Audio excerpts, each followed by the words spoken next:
नमस्कार, मैं हूं पप्पी और आप देख रहे हैं अभ्यास रुकिया। आइए आज हम लोग आर्टिकल डे 2 की डिस्कस करेंगे। डे फर्स्ट में हमने बेसिक आर्टिकल को बताया था और आज हम लोग आर्टिकल्स के यूजेस को जानेंगे। यूज ऑफ ए या एन। देखिए, किसी भी प्रकार का कोई भी प्रोफेशन का नाम होता है, आप उसके पहले ए या एन का प्रयोग कर सकते हैं। प्रोफेशन कहने का मतलब किसी प्रकार का पेशा होता है, जैसे टीचर, नर्स, डॉक्टर, इन सभी प्रकार के अगर नाउन्स आते हैं तो उनके साथ आप ए का प्रयोग या एन का प्रयोग कर सकते हैं। हमने आपको पिछले वीडियोस में बताया था कि ए या एन का प्रयोग जो है उसके साउंड्स के अकॉर्डिंग करते हैं, तो ये आप हमेशा ध्यान रखेंगे। जैसे अगर प्रोफेशन की बात है तो मैं लिखूं सी इज अ डॉक्टर, तो यहाँ आपका डॉक्टर क्या है, प्रोफेशन है। ठीक, दूसरा सेंटेंस में लिखूं मिली इज अ टीचर, तो आपने यहाँ देखा कि टीचर क्या है, आपका प्रोफेशन है। इस सेंस में प्रोफेशन के साथ आप आर्टिकल ए या एन का यूज कर सकते हैं। नेक्स्ट है विद और विदाउट रहे, उसके साथ सिंगुलर काउंटेबल नाउन रहता है, तो इसके लिए इस सेंस में आप ए या एन का प्रयोग कर सकते हैं। जैसे अगर मैं लिखूं she came at my home with bag, थोड़ा सेंटेंस लंबा हो गया, थोड़ा यहाँ समझेंगे। She came at my home with a bag, तो यहाँ देखिए आप विद और विद के बाद बैग क्या है, काउंटेबल नाउन है, इसलिए बैग के पहले आपने ए का प्रयोग किया। 100, डजन और 1000 अगर इस तरीके से काउंटिंग मेंशन वर्ड्स होते हैं तो आप उन सभी के साथ ए या एन का प्रयोग कर सकते हैं। जैसे आई हैव 100 रुपीज, है ना।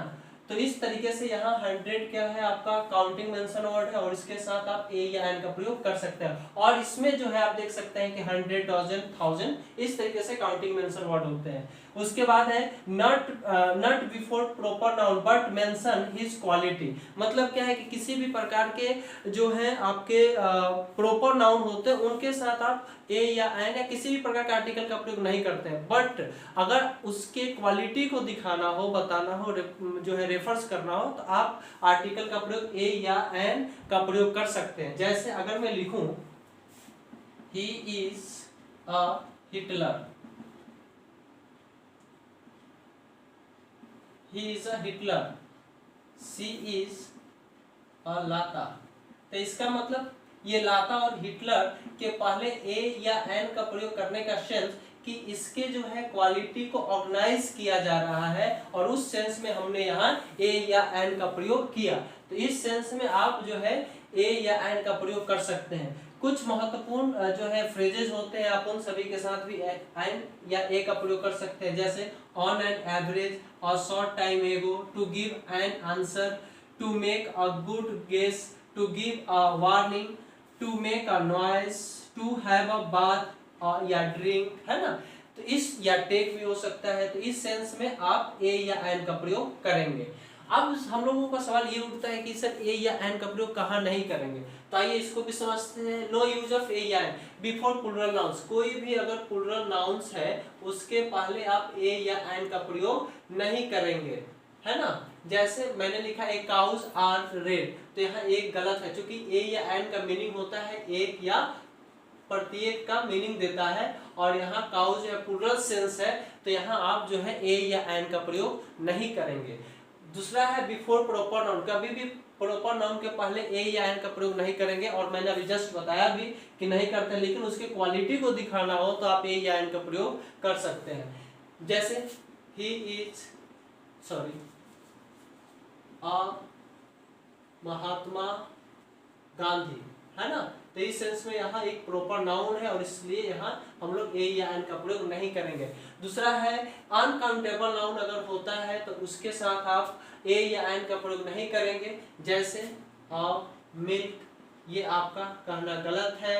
वाटर, ये कहना गलत है। एंड ऑयल, ये कहना आपका गलत है, क्योंकि ये सभी के सभी अनकाउंटेबल होता है और अनकाउंटेबल नाउन के पहले किसी भी प्रकार का ए या एन का प्रयोग नहीं करते हैं। लेकिन इसको सिंगुलर आइटम बनाना हो, उस सेंस में आप ए या एन का प्रयोग कर सकते हैं। यानी कि अगर आप इसको सिंगुलर बनाते हैं, जैसे a cup of tea, a cup of tea, तो आपका सवाल आएगा सर टी को काउंट नहीं कर सकते, श्योर है, अनकाउंटेबल है, लेकिन यहाँ एक कप मेंशन, यहाँ मेजर करने की बात हो रही है और कप की बात हो रही है, इसलिए यहाँ जो है ए कप ऑफ टी की बात हम लोग कर सकते हैं। तो आज का ये था, अभी हम लोगों ने सीखा ए या एन। अब मैं तुरंत आपको ये इतना आप नोट कर लीजिए, अब मैं आपको दी का प्रयोग बताऊंगा, तब तक आप इतना सारी चीजों को लिख सकते हैं। अब जो है हम लोग यूज ऑफ दी का प्रयोग पढ़ेंगे कि द का प्रयोग कहाँ कहाँ करेंगे। जैसे कि अगर किसी भी प्रकार का कोई भी रिलीजियस कम्युनिटी हो, मतलब कि धार्मिक समुदाय हो, जैसे the Hindus,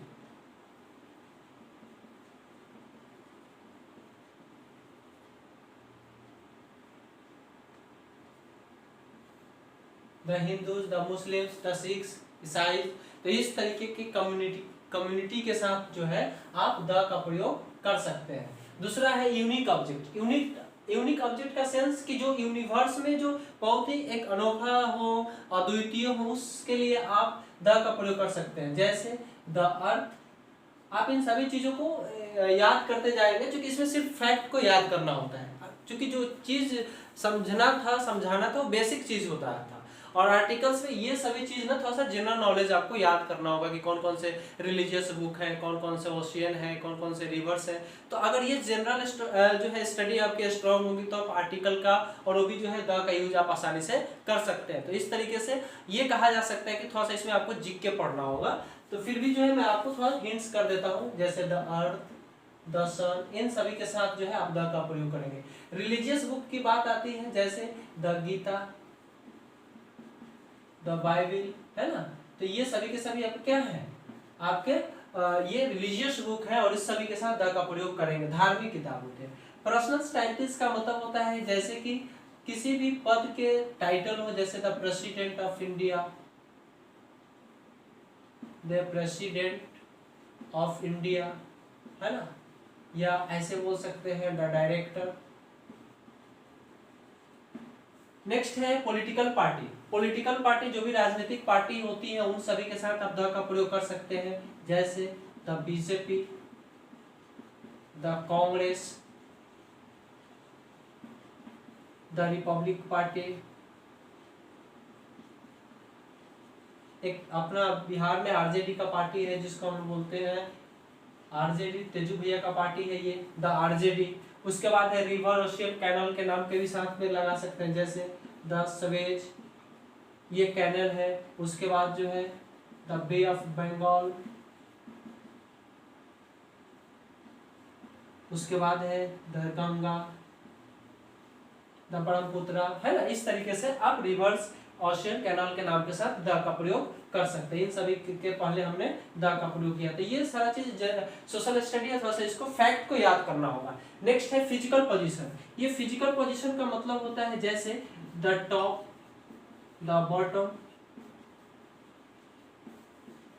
the centre, the inside, the outside.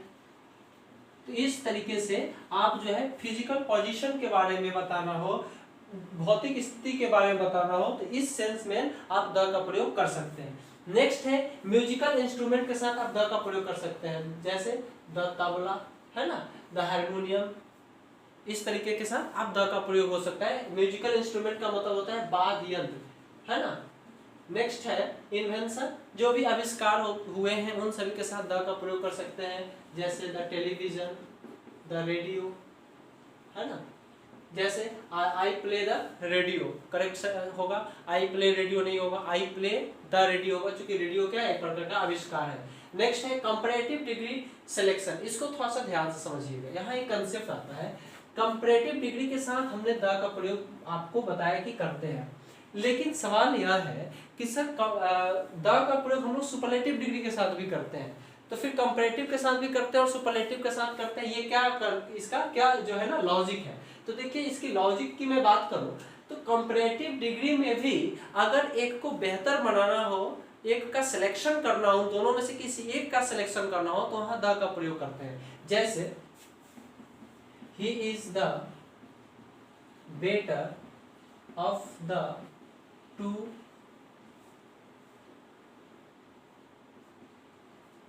Students. आपने क्या देखा, यहाँ बेटर जो है आपका कंपैरेटिव डिग्री है, ठीक है ना, और इसके पहले आपने द का प्रयोग किया, लेकिन कंपैरेटिव डिग्री में सिर्फ 2 ही लोग होते हैं और यहाँ 2 स्टूडेंट्स के बीच की कंपैरिजन की जाती है और इसलिए जो है यहाँ हमने द का प्रयोग किया है। ठीक उसी प्रकार से अगर मैं दूसरे की बात करूं, she is the braver of the two, यानी कि उन दोनों में यह बहादुर है। तो यहाँ जो है सिलेक्शन करने की बात होती है, उन दोनों में बेहतर बताने की बात होती है, इसलिए यहाँ कंपैरेटिव डिग्री है, ये भी कंपैरेटिव डिग्री है और इन दोनों कंपैरेटिव डिग्री के पहले आपने द का प्रयोग किया है। एक तीसरा और सबसे महत्वपूर्ण लॉजिक है जो नाउन ऑफ प्लस नाउन का सेंटेंस आता हो। जैसे ये पॉसेसिव केस का आता है, एक केस पढ़ना होता है और उसके साथ इस सभी का प्रयोग करते हैं। जैसे थोड़ा सा ध्यान दीजिएगा, जैसे अगर मैं लिखूं राम्स काउ, ओके, तो या मैं लिखूं मोहन्स मदर, तो आपने क्या देखा सर, यहाँ मोहन के साथ एपॉस्ट्रोफी है, राम के साथ एपॉस्ट्रोफी है, लेकिन एपॉस्ट्रोफी का प्रयोग ना करके हमको सर, अगर ये भी सेंटेंस सही है, सेंटेंस में जो है कंफ्यूजन नहीं होना चाहिए, सेंटेंस सही है, लेकिन हमको यहाँ एपॉस्ट्रोफी एस का प्रयोग हटाना है, तो आप एपॉस्ट्रोफी एस को हटा करके आप ऑफ का प्रयोग श्योर कर सकते हैं। लेकिन एक कंसेप्ट क्या है, देखिए करते क्या है, जब ऑफ का प्रयोग करना होता है ना, तो नाउन टू को पहले लिखते हैं और नाउन फर्स्ट को बाद में लिखते हैं। जैसे यहाँ काउ है तो काउ लिखेंगे, उसके बाद ऑफ है तो ऑफ लिखेंगे, उसके बाद नाउन क्या है, फर्स्ट है तो नाउन फर्स्ट, इसमें क्या है, राम है तो राम लिखेंगे। लेकिन ऐसा लिखने पर इन सभी के पहले हमें द का प्रयोग करना होता है। अब सेंटेंस बनेगा ऑफ के सेंस में अगर लाते हैं तो द काउ ऑफ राम। उसी प्रकार से इस सेंटेंस को आप ऑफ के फॉर्म में लाएंगे तो क्या लिखेंगे, द मदर ऑफ मोहन, है ना। तो इस तरीके से आज का ये हमारा क्लास था। फिर हम लोग मिलेंगे अगले क्लास में और उसके बाद जो है हम लोग इसका क्वेश्चन आंसर भी करेंगे।